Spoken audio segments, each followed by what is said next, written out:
My home style कुकिंगे सबाइके स्वागत। आमी आजके आपनादेरके एकदम नतून धरनेर एकटा रेसिपि शेयर करछि जेटाके किन्तु पिज्जा भेबे मोटेও भूल करबेन ना। आमरा साधारणत कि हय एकई रकमेर खाबार खेते भालो लागे ना, मने हय एकटु अन्यरकम एकटु नतून किछु होक। এই রেসিপিটাও কিন্তু ঠিক ওরকমই একটা রেসিপি, যেটা খুবই সাধারণ একটা রেসিপি, কিন্তু এটাকে একটু টুইস্ট দিয়ে আমি একদম অসাধারণভাবে এটাকে তৈরি করব, যার কারণে কিন্তু এটা আপনাদের বাড়িতে কোনো গেস্ট এলে তাদেরকে বানিয়ে একদম তাক লাগিয়ে দিতে পারেন, বা বাচ্চারাও কিন্তু এটা খুব খুশি খুশি খেয়ে নেবে। এর জন্য দুটো বড় সাইজের আলু এরকম চৌকো করে ছোট ছোট করে কেটে নিতে হবে। এরকম কিন্তু চৌকো আর ছোটই করতে হবে। আর টপিংয়ের জন্য ইয়েলো ক্যাপসিকাম রয়েছে, পেঁয়াজ আর রেড ক্যাপসিকাম। এখানে রেখেছি মজরেলা চিজ, যেটাকে আমি গ্রেট করব। তবে আপনাদের মজরেলা না থাকলে আপনারা যে কোনো স্লাইস চিজ, যেটা খুব ইজিলি আপনারা যে কোনো গ্রসারি স্টোরে পেয়ে যাবেন, সেটাও ইউজ করতে পারেন। এবারে একটা বোলের মধ্যে আমি 3টে ডিম ভেঙে নেব। আমি এখানে 3টে ডিম দিয়ে করছি, আপনারা যদি অনেকখানি করতে চান তাহলে ডিমটা আরেকটু বাড়িয়ে দিতে পারেন, তবে এটা কিন্তু অনেকখানি ফুলে যাবে। এবারে এর মধ্যে আমি একটু পেঁয়াজ কুচি দিয়ে দিলাম আর দিচ্ছি একটা কাঁচা লঙ্কা। আপনারা বাচ্চাদের জন্য বানালেন গোলমরিচ দিয়েই হবে। এর মধ্যে একটু নুন, একটু গোলমরিচের গুঁড়ো আর দিচ্ছি হাফ টিস্পুন মতো বেকিং পাউডার।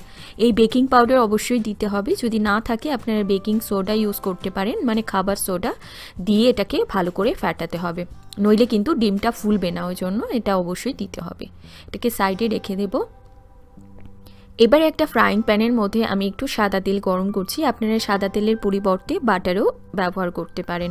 এবারে এর মধ্যে এই আলুগুলোকে দিয়ে দেব। আলুগুলো একটু নুন দিয়ে এগুলোকে ভাজবো একদম লো আছে, লো টু মিডিয়াম করে করে ভাজতে হবে, যেন একদম লাল না হয়, ওরকমভাবে জাস্ট একটু সুন্দরভাবে সেদ্ধ হয়ে যায়।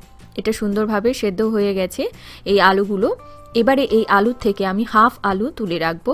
এটাকে আমি কি করব ওটা আমি একটু বাদে বলছি, তবে এর থেকে হাফ আলু তুলে রাখতে হবে এই আলুগুলোকে, আর এরকম ছোট করেই আপনারা কাটবেন। এবার এটাকে এরকম সুন্দর করে ছড়িয়ে দেব, এটা বেসটা তৈরি হবে আর কি এই রেসিপিটার।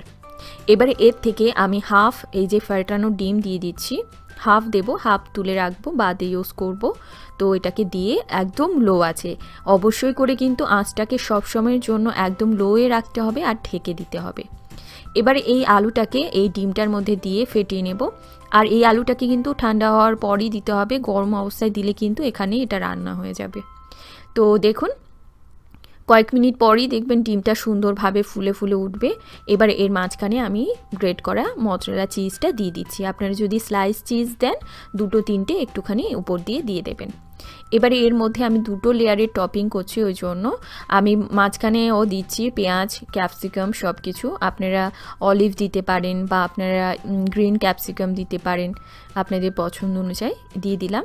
দিয়ে এবারে আমি এর উপরে বাদবাকি ডিমের গোলাটা দিয়ে দিচ্ছি।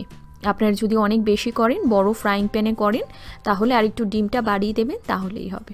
এটাকে খুব ভালো করে ছড়িয়ে দিলাম। এবারে আঁচটাকে একদম লোয়ে কিন্তু সবসময়ের জন্য রেখে এটাকে ঢেকে দিতে হবে। যখন দেখবেন যে এটা নিচটা মনে হচ্ছে হয়ে যাচ্ছে, খুব ইজিভাবে এটা উঠে আসবে।